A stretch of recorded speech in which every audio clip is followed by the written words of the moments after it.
te parece a respetar el turno ajeno?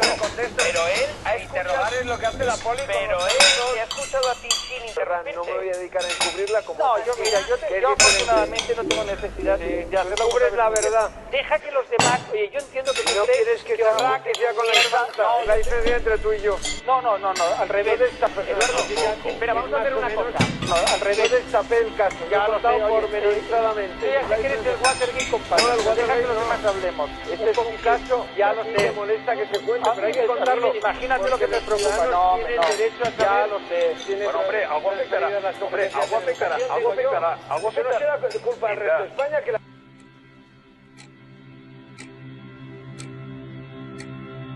¿Qué tal?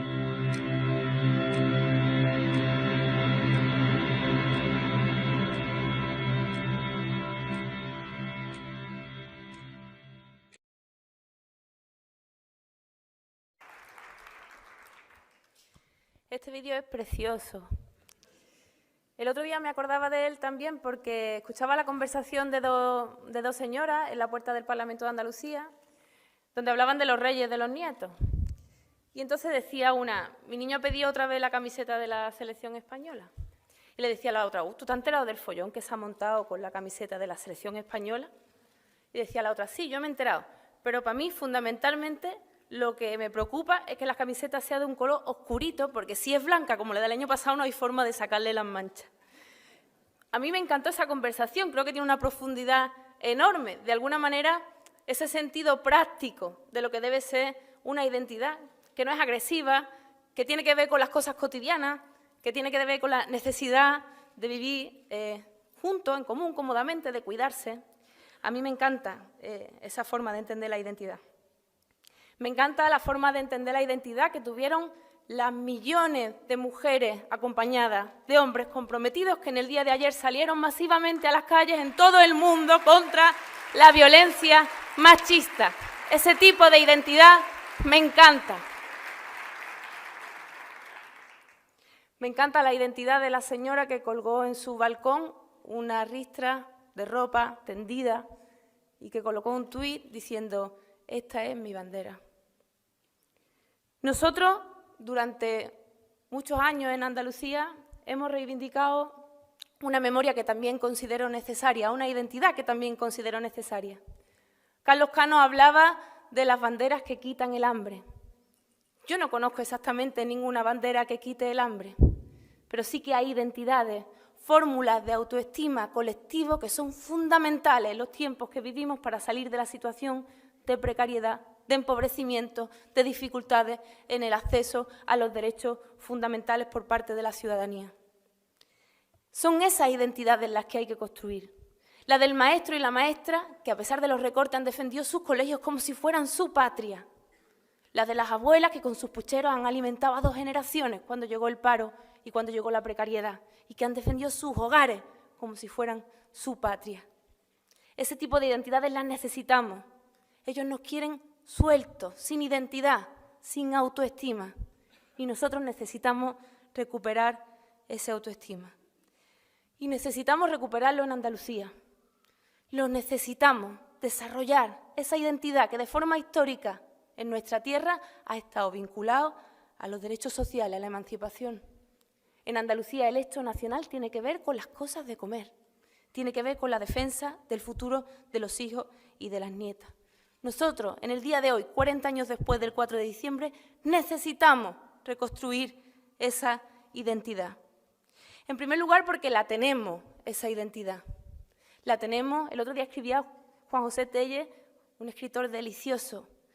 Escribía que los catalanes tenían el catalán, los vascos tenían el euskera y los andaluces teníamos el flamenco, que era nuestro idioma, que es nuestra forma de trasladar penas, opiniones y deseos. Esa es nuestra lengua. Y decía Jesús Bienvenido que nosotros no tenemos apellidos diferenciados como los catalanes y los vascos, pero que nuestros apellidos eran Monje Cruz, Lorca, Machado, Pineda, Picasso, Zambrano, Séneca y tantos otros, que esos son nuestros apellidos, que esta es nuestra forma de autoestima colectivo y que tiene mucho que ver con lo que nosotros somos. La tenemos, pero además también la debemos. Se la debemos a otros y a otras que han luchado por ella. Se la debemos a Manuel José García Caparrós 40 años después de su asesinato. Pero se la debemos también a los 3 albañiles que en el año 70 fueron asesinados en una huelga de trabajadores y trabajadoras en Granada. Se la debemos en el año 74 a Miguel Roldán, que fue asesinado en Carmona defendiendo el derecho al acceso al agua. Se la debemos también a Javier Verdejo, en Almería, asesinado mientras hacía una pintada en la que ponía pan, trabajo y libertad y que se quedó en pan-té. Ese pan-té tiene que continuar también en nuestras manos para terminarla y fue asesinado a los 19 años por la Guardia Civil. Se la debemos en el año 77 a Francisco Rodríguez, que en una manifestación obrera también cayó abatido a tiro por parte de las fuerzas y cuerpos de seguridad de aquel estado en el Cerro del Águila, en Sevilla. Se la debemos al que fue asesinado en el año, no asesinado, fue apalizado en el año 78, Jesús Dama, y que como consecuencia de esa paliza se fue y se vio abocado al suicidio. Y fue una paliza casi de muerte que le dio fuerza nueva en Sevilla. Y en el año 81, Antonio Mariscal, asesinado en Cártama, también por un militante de Fuerza Nueva. Todos esos crímenes tienen en común 2 cosas, que son resultado de la violencia política contra quienes defendían a nuestra tierra y, por otro lado, que fueron impunes. Mientras haya impunidad, no nos podemos llamar democracia. Mientras siga ocurriendo que hay un homenaje a los fascistas al lado de una fosa común en Lucena, no nos podemos llamar democracia.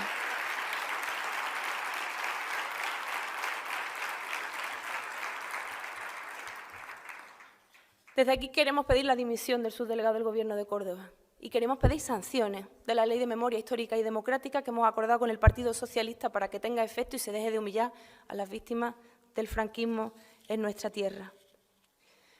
Esa identidad la tenemos, esa identidad se la debemos a otros y a otras que lucharon por ella y esa identidad la necesitamos. En una situación en la que 40 años después del 4 de diciembre la brecha industrial con el resto del país sigue siendo la misma que hace 40 años. En una situación en la que aportamos menos a la renta estatal que hace 40 años. En una situación en la que, según el último informe de Save the Children, un 66,6% de los niños y las niñas en Andalucía están en riesgo de pobreza y de exclusión, necesitamos recuperar la rienda de nuestro futuro. A por ellos no, a por nosotros. A por ellos no, a por nosotros y a por nosotras. Y además con ellos. Necesitamos un nuevo marco constitucional, procesos constituyentes, donde cada pueblo tenga el espacio para decir qué es lo que necesita para el futuro de sus hijos y de sus nietas. Y nosotros en concreto necesitamos recuperar más capacidad de autogobierno. Yo últimamente en los debates parlamentarios le digo, intentando ser lo más sincera posible a Susana Díaz, que creo que las cifras del paro no son consecuencia directa de su política, son consecuencia de un modelo productivo fallido. Un modelo productivo que dice que aquí tenemos que ser, por ejemplo, un cementerio nuclear que alberga 6.000 toneladas de basura nuclear procedente de Garoña y que van a querer enterrar en el Cabril si no lo evitamos.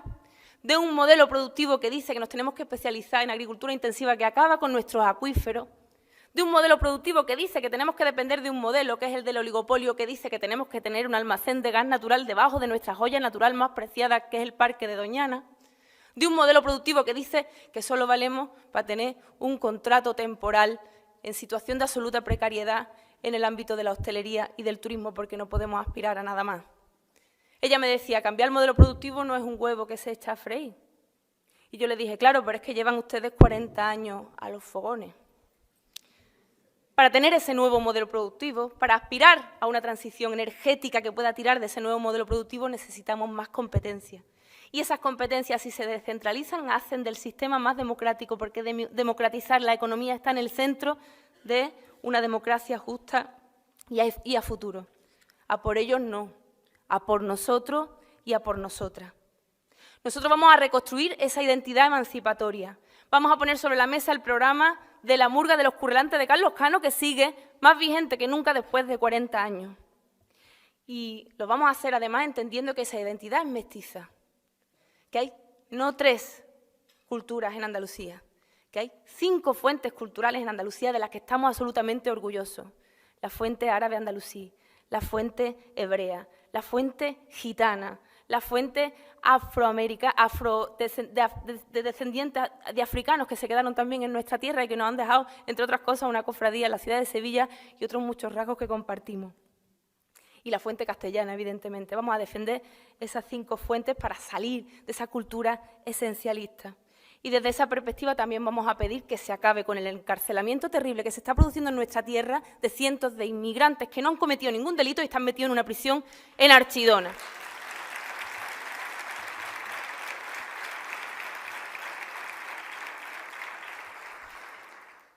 Con esa matria que abraza con Z, que abraza sería, diríamos en Andalucía. Con esa matria que cuida, con esa matria que no excluye, con esa matria que recibe con los brazos abiertos a los que vienen de fuera y que echa un vasito más de arroz en el puchero para darles de comer. Con esa vamos a conseguir ese futuro que necesitamos y que queremos. Vamos a construirla entre todos, vamos a proyectarla entre todos y vamos a pensarla entre todos y todas. Diciéndole a los que se les llena la boca con la palabra España y con el himno, que hasta incluso el origen del himno de España, una de las teorías más contrastadas es que procede de una nuba andalusí. De una nuba andalusí. Ese debería ser el espíritu de esa nueva España. Y dentro de esa nueva España, insisto, necesitamos un proceso de reconstrucción de nuestra identidad y de reactualización de nuestro programa si queremos un futuro para Andalucía que no pase por las colas de los aeropuertos de nuestros hijos y de nuestros vecinos. Muchas gracias.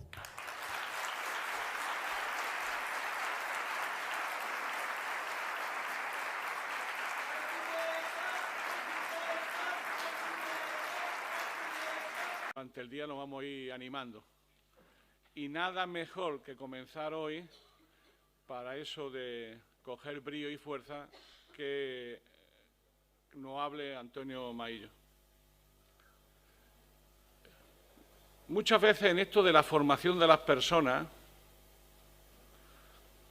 siempre, en un cierto sentido clásico, la formación te forja un carácter, te forja un estilo, un modo de ver las cosas, ¿no?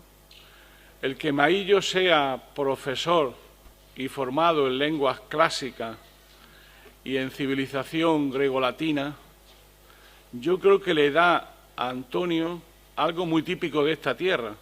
Canguita lo suele decir, ¿no? Antonio es de aquí, es de Córdoba, que es ese clasicismo, ese senequismo que Córdoba siempre ha tenido.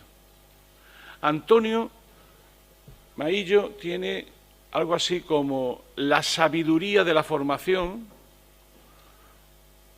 marcada por la vida, que le hace ser sabio, que le hace ser una persona que mira lejos, que tiene que convivir con el día a día, que me imagino que como a todos nos va machacando y minando, pero siempre mirando lejos.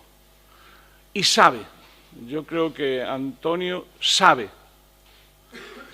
Y luego tiene una ventaja que decía un viejo maestro mío, va en serio. Y en Andalucía, muchos de los que vivimos aquí y nos sentimos parte de aquí, tenemos una convicción vieja desde hace muchos años, que es que Andalucía puede ser un instrumento enorme para cambiar España. Y para cambiar España hace falta crear una alternativa en Andalucía. Y yo creo que el tándem que forma Teresa Rodríguez y Antonio es un tándem fundamental para la construcción de esta alternativa. Y además, si os fijáis bien, son las dos Andalucías las que se juntan ahí, ¿no? La otra Andalucía y la Andalucía de la costa, la Andalucía más al sur, medio africana, y por tanto, como diría el clásico, Roma y el mundo africano se juntan. No olvidéis que el norte de África fue un elemento clave en la historia de Roma y que, por ejemplo, Túnez dio una enorme cantidad de papas. Es decir, que al final el norte de África, con su conexión ibérica, es también un parte de nuestro clasicismo. Y ya sin más preámbulos, porque además ha hecho todo lo posible para que fuese llegando a la gente, le doy la palabra a Antonio Maíz.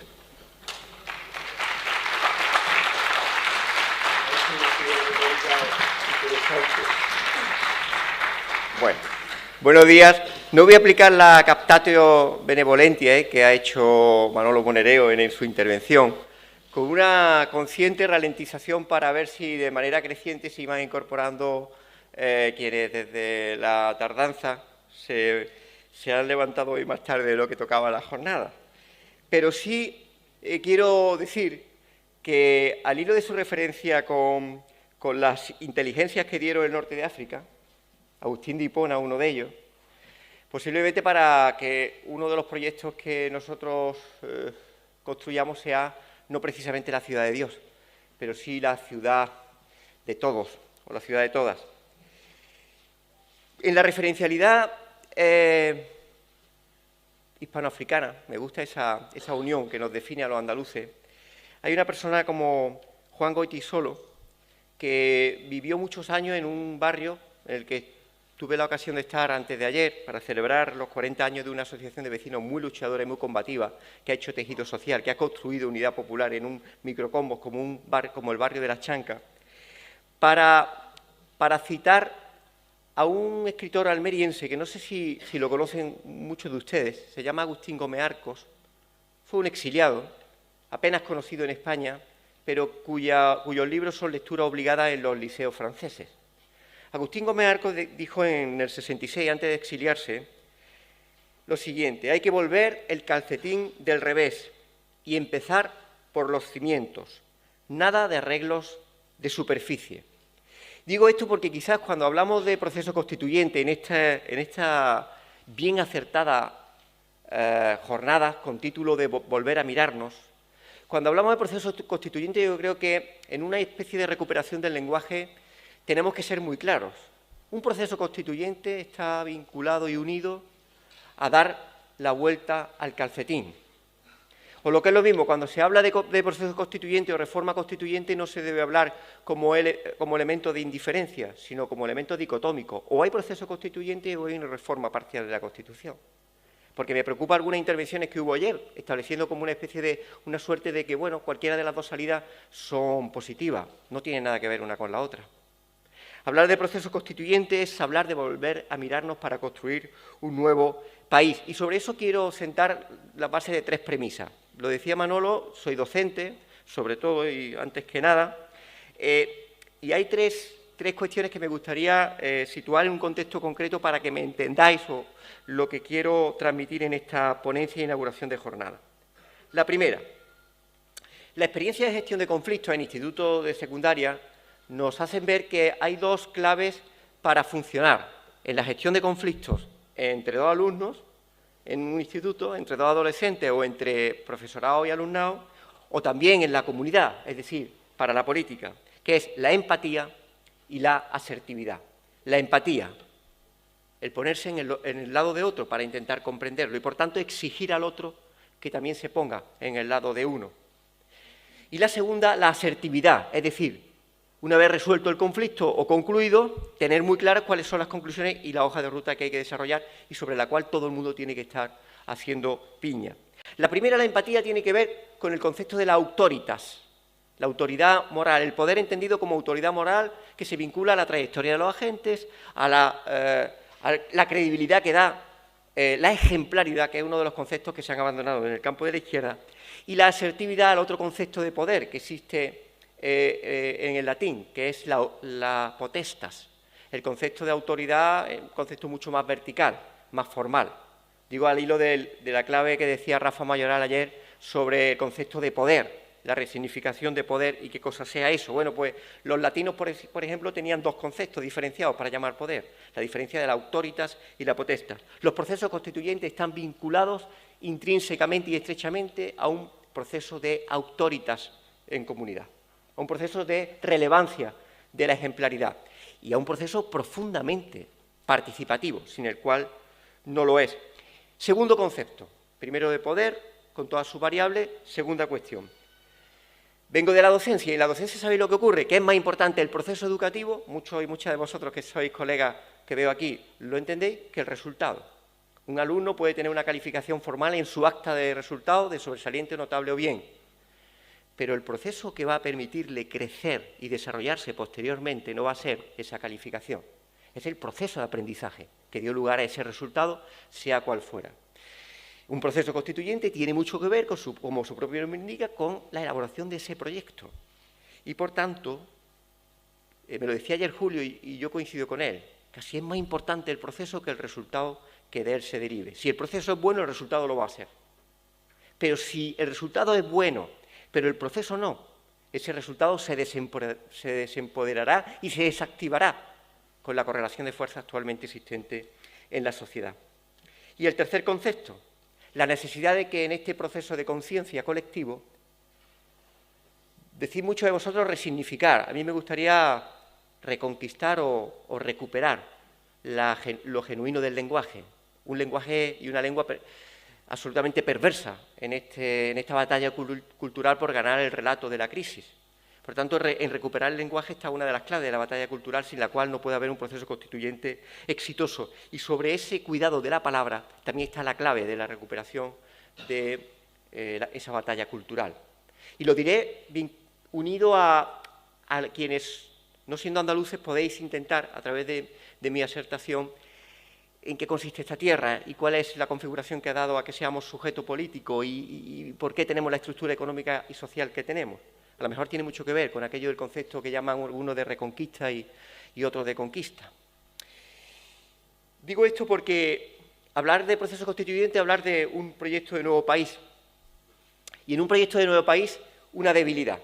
¿Qué nos ha pasado a la izquierda europea? No es el objeto de nuestro análisis, pero evidentemente algo nos ha pasado en la izquierda europea, algo que nos ha hecho que no estemos en el centro de la hegemonía, ni cultural, ni social, ni económica en estos momentos. Es más, en la expresión del conflicto catalán nos ha dejado en lo que los lingüistas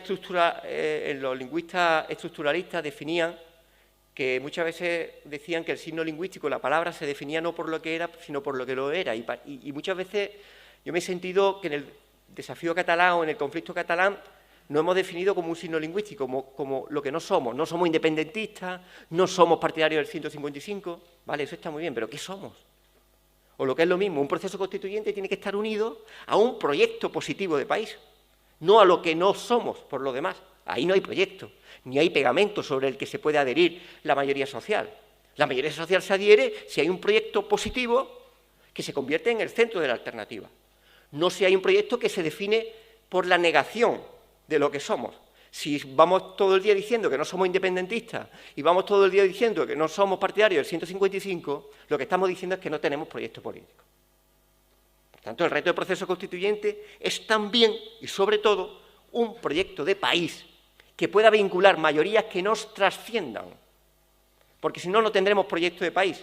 Y ahí, y a los míos me dirijo y a los que no son míos también, el abrir las puertas de la mentalidad y de la necesidad de acumulación de fuerzas y de alianzas, no sobre los esencialismos, sino sobre una alianza estratégica profundamente práctica para cambiar la estructura social y económica de nuestro país.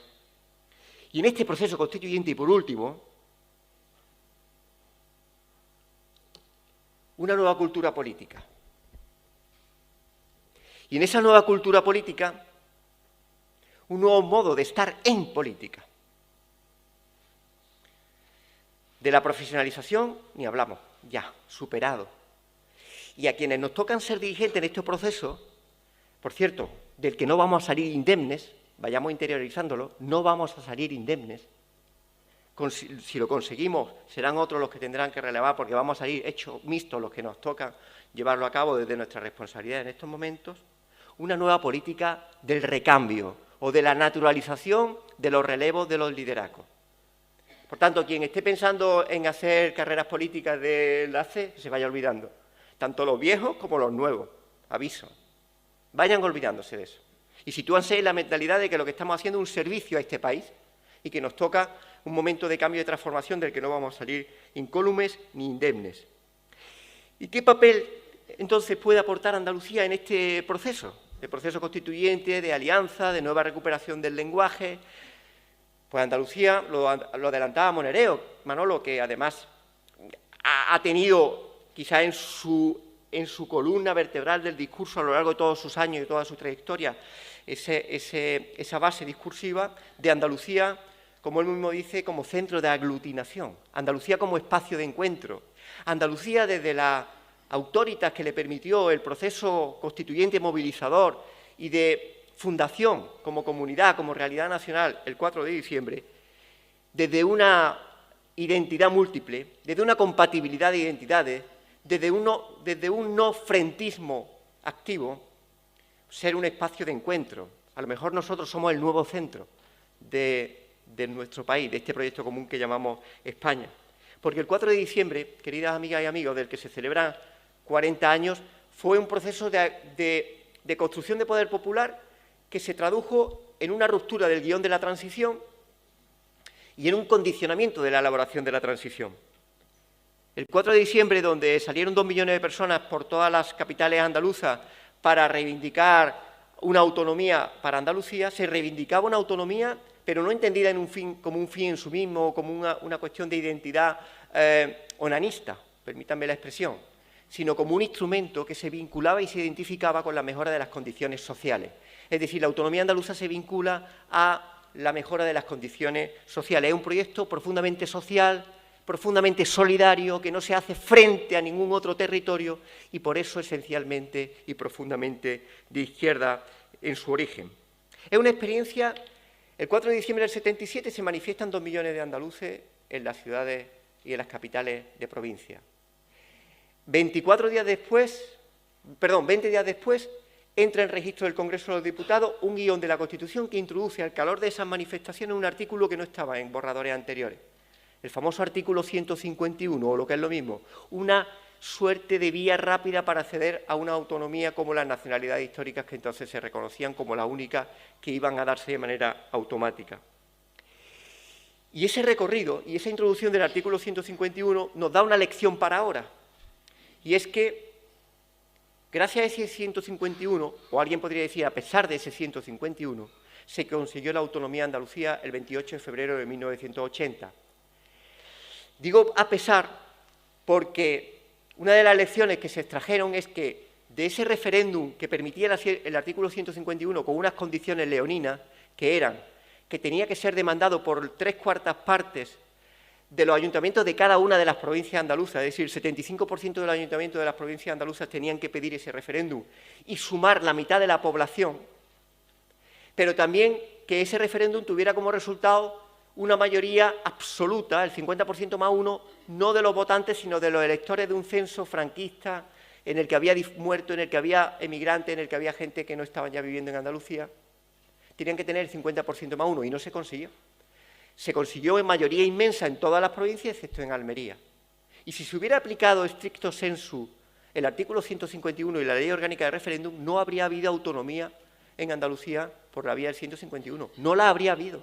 Hubo un acuerdo político, hubo un retorcimiento de la Constitución. No es verdad que si se llega a aplicar el principio de legalidad estrictamente no habríamos tenido referéndum. Y esa es una lección que tenemos que aprender en estos momentos cuando se invoca la legalidad como única fuente de legitimidad en la resolución de los problemas políticos. Hay, por tanto, un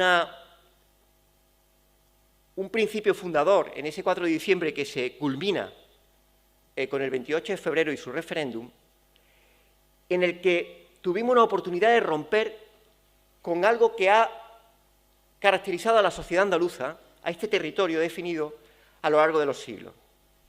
Si alguien viene de fuera o incluso de dentro y quiere saber de Andalucía, yo le recomiendo un libro que se llama Poder, Economía y Sociedad en el Sur, Historia e Instituciones del Capitalismo Andaluz, de Carlos Arenas. Se lo recomiendo. A los andaluces para que conozcamos nuestra historia y nuestra realidad, y a los de fuera también. Carlos Arenas dice que lo que ha caracterizado a la sociedad andaluza a lo largo de los siglos ha sido el clientelismo. Esa es la médula espinal. Ya sea a través de las formas del patronazgo señorial hasta el siglo XVIII, el caciquismo en el siglo XIX o el clientelismo político en el siglo XX. Y el 4 de diciembre del 77 y el 28 de febrero del 80 supone una ruptura, un intento de ruptura con esa característica. Una oportunidad en la que el pueblo andaluz emerge en una suerte de refundación y en el que se produce una quiebra, pero que después es dilapidado por quien obtuvo la confianza para liderar ese proceso de ruptura, que es el Partido Socialista, y lo que se encarga es de despatrimonializar ese acumulado. ¿Qué es lo que hace el Partido Socialista? No es verdad, como dice el Partido Popular o la derecha andaluza, que el PSOE inventa o crea el clientelismo en Andalucía. No es verdad. Estaba antes, y la derecha sabe mucho de eso. Pero el Partido Socialista sí tiene una responsabilidad histórica en Andalucía, y es que se le dio la confianza para romper, para reiniciar una Andalucía nueva, que rompiera con esa médula espinal que la ha caracterizado durante siglos, y lo que hace como lectura es coger la bandera del clientelismo, porque identifica perfectamente que cogiendo esa bandera, su proyecto de hegemonía se mantendrá. Es decir, se aprovecha el sustrato cultural de esta sociedad para garantizar su hegemonía política. Esa es su responsabilidad histórica. Y la nuestra tiene que ser la de reivindicar esa ruptura de esa médula espinal. ¿Cómo lo podemos hacer? Pues tenemos que hacerlo, y este es un buen momento para hacerlo. Y Andalucía tiene posibilidad de construir, tenemos la responsabilidad histórica de reconstruirla. Ha habido una lectura de la Constitución del 78 que ha tenido un giro o un sesgo profundamente neoliberal en política social y económica y un sesgo profundamente centralista en su lectura territorial. Tras la reforma del artículo 135 de la Constitución, podemos decir que hay un punto de no retorno. Es decir, la Constitución española, después de esa reforma que hace el bipartidismo, no es reformable ya. Pero en estos momentos la Constitución española lo que es absolutamente superada por los acontecimientos. Y, por tanto, tenemos que reivindicar un papel desde Andalucía de mediación hacia un nuevo espacio, que es el del federalismo. Un federalismo vinculado al respeto a las múltiples identidades, y en Andalucía la tenemos. Si alguien define Andalucía, nos definimos, pues, aquí, Perico, que es del barrio de la Fuensanta, se identifica como del barrio de la Fuensanta frente a Córdoba, pero si se sale de Córdoba es más cordobés que la Mezquita. Por cierto, la Mezquita que es muy cordobesa, y ahora hablaremos sobre eso. Y nos situamos en Madrid siendo andaluces y seguramente si vamos a París diremos que somos españoles. No tenemos ningún problema en la compatibilidad de identidades. Lo que sí tenemos problemas es en la incompatibilidad de un país que se desangra y se rompe, no por el conflicto de banderas, no por el conflicto territorial, que lo utiliza el bipartidismo para establecer un intento de recuperar una hegemonía que había perdido en lo emocional y en lo territorial, sino que se rompe y se desangra, y se rompe en la brecha social. Se rompe cuando está en una situación crítica, como está España, por informe de la propia Unión Europea, en desigualdades de renta junto con Bulgaria, junto con Grecia o junto con Lituania. Se rompe cuando está en una España en situación crítica de abandono escolar y abandono de formación, junto con Portugal, junto con Bulgaria o junto con Malta. Ahí es donde se rompe nuestro país. Y el bipartidismo lo que está intentando establecer es que un país se rompe otra vez por las banderas, por las fronteras emocionales y por las disputas territoriales. Por tanto, nuestro papel, cómodo en múltiples identidades, está en una Andalucía federal que establece alianzas entre pueblos. Por cierto, que la alianza entre territorios como Cataluña o Andalucía ha dado en muchas ocasiones los mejores episodios de emancipación y de progresismo en España.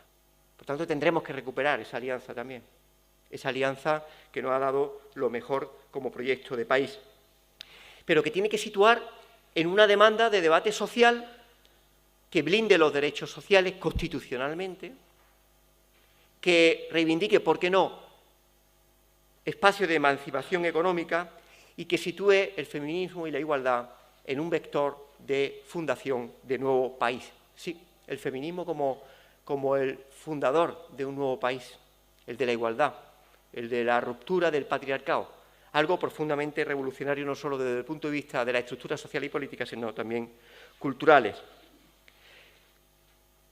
Andalucía como espacio federal que puede encontrarse en el espacio con otros, desde la igualdad en los territorios y en los derechos sociales, y a través de un proceso que podemos definir, el proceso constituyente, como la toma de conciencia popular y de participación creciente para traducir una aspiración amplia en una estructura normativa. Traduzcamos en normas lo que es una aspiración popular. Y es ahí donde nosotros podemos crear ese espacio de Andalucía federal, federal que viene de foederem, del latín, de pacto, de acuerdo. Digamos que se trata emocionalmente de sustituir el a por ellos por el con ellos. García Linera lo decía muy bien, el vicepresidente de Bolivia. Una sociedad es tanto más democrática cuantas más personas no solo participan en la política, sino también en la decisión de las maneras de participar, en las prerrogativas de la participación y en la ejecución de las decisiones que involucran a todos. No hay mejor definición de proyecto constituyente que la que, desde mi punto de vista, acabo de citar en esta reflexión que hace García Linera. Por tanto, cuando hablamos del espacio en Andalucía, hablamos de un espacio que se define en torno a la reivindicación de una democracia federal, es decir, de un poder político en red y no jerarquizado o piramidal, de un espacio de convivencia con otras naciones dentro del mismo sistema.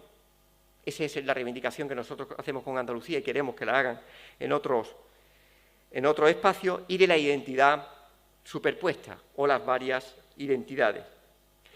Y por último, y para finalizar, ¿cuál es el aprendizaje que tenemos en la historia de Andalucía en esa construcción de proceso constituyente, o en lo que podemos aportar de Andalucía en ese centro de aglutinación al que alude siempre Manolo como espacio de encuentro entre todos los pueblos de España? Pues hacerlo desde un papel activo de los ayuntamientos, del poder municipal. Mirad, las entidades municipales, los ayuntamientos han sido protagonistas en muchas ocasiones de los grandes episodios de avance en nuestro país. El 4 de diciembre del 77, por cierto, se enlaza emocionalmente y se pone intencionadamente porque enlaza con un 4 de diciembre de 1868, cuando el pueblo de Cádiz se rebela contra la monarquía isabelina, reivindicando la República Federal. Como en el encuentro y en las líneas emocionales e históricas de Andalucía, el espacio del federalismo está siempre como protagonista. Bueno, pues en los ayuntamientos, sin lugar a dudas. Fueron las elecciones municipales del 31 las que hicieron el advenimiento de la Segunda República, pero en Andalucía fueron los ayuntamientos de la primera legislatura del 79 al 83 los que protagonizaron el proceso de movilización que llevó al 28 de febrero. Fueron los que suscribieron para el cumplimiento del 151 la petición de referéndum, fueron los que hicieron de pegamento entre la institución y la calle para que se adhiriera de una manera popular, amplia y transversal la defensa de la autonomía, y deben ser los que se incorporen como protagonistas a este proceso constituyente que queremos construir, o lo que es lo mismo, y anunciamos para el futuro. Tenemos que entender las próximas elecciones municipales como parte crucial en la construcción de ese proceso constituyente. Y si pensamos en grande, construiremos en grande. Y si pensamos en pequeñito, la sociedad lo percibirá y nos responderá en pequeñito, que es dándonos parciales cuotas de poder, que estarán muy bien, pero nunca nos darán cuotas ni poder instrumental para cambiar el país. En esa batalla que tenemos, creemos que en Andalucía podemos hacer un papel fundamental en la referencialidad y ejemplos que nos han dado Madrid o Barcelona, en las políticas de alianza que tendremos que establecer para adherir a más sujetos a ese proceso constituyente, y en la que Córdoba se constituye como un sujeto no solo simbólico de lo que significó, sino que también tiene que ser un sujeto de futuro de lo que tiene que significar en ese nuevo liderazgo. Hay una película que os recomiendo, vamos recomendando libros, películas, Spotlight, sobre los casos de pederastia en Boston, en la diócesis de Boston, no sé si la habéis visto, y la reflexión que hace el director del Boston Globe cuando se encuentra ante una información que era una bomba.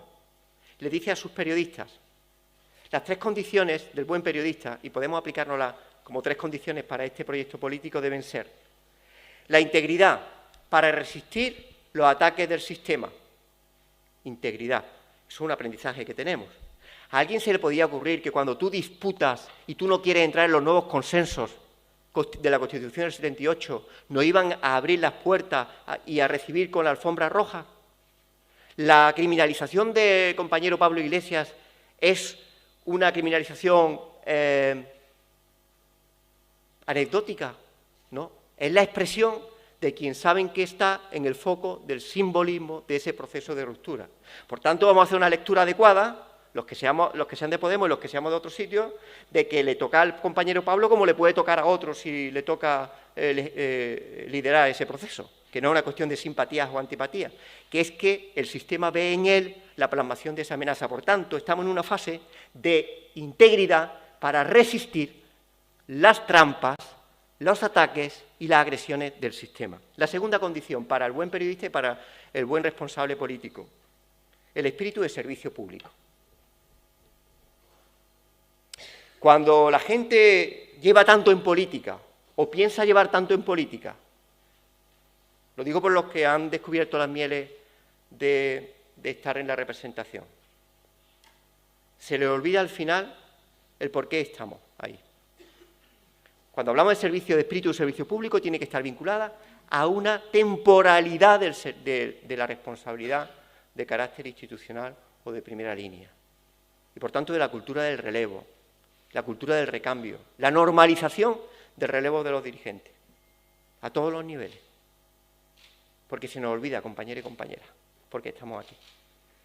Y estamos aquí por un espíritu de servicio público, que es lo que nos debe mover a construir en grande y a pensar en grande para construir un proyecto político que sea digno de esa altura. Y el tercero, hacer un discurso que respete la inteligencia de la gente. A eso he intentado dedicarme estos 20 minutos que espero que hayan sido útiles para abrir la jornada y para desperezar las conciencias y los cansancios de un sábado noche. Muchas gracias.